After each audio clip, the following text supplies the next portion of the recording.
chang thì shanaya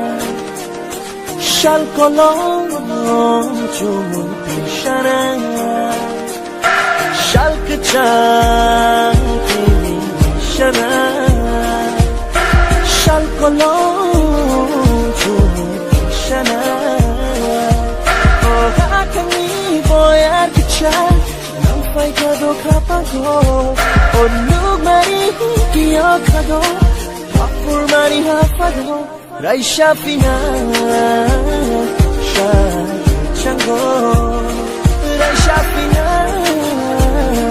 sha chango.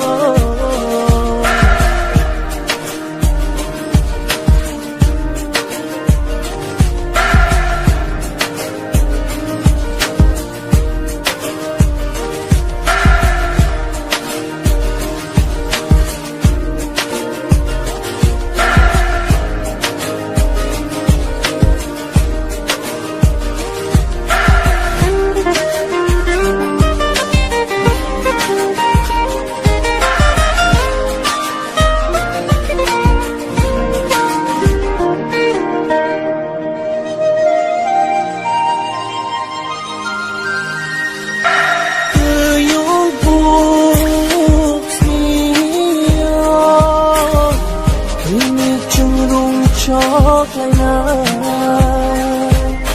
chok lên ni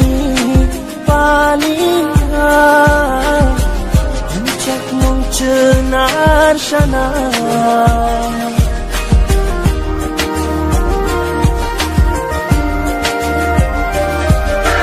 cứ yung cuộc siêu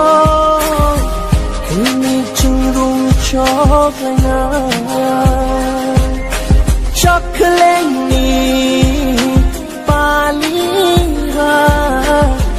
Unjak mong cenar sana Oh hakani boyar kichay Nang fay kado kapago Oh no mari kiyo kado Kapur mari hapago Raisha pinay Chango Raisha pinay Chango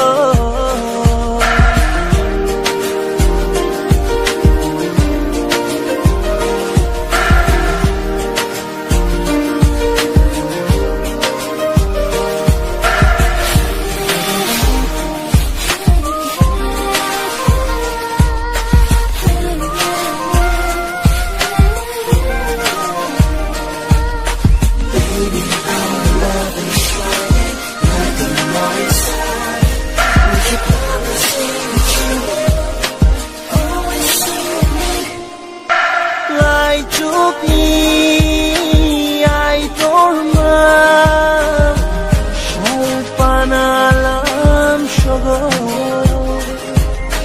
Chashmaini atukirino Ayun bonashin togo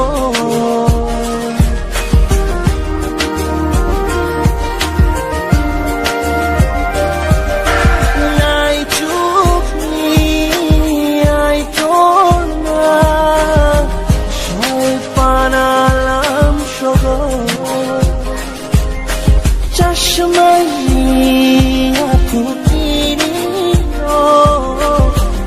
Ayun bonashin togo Oh hakani boyar kichay Nang fay kado kapago Oh lug mari kiyo kado Kapur mari hapago Raisha pinay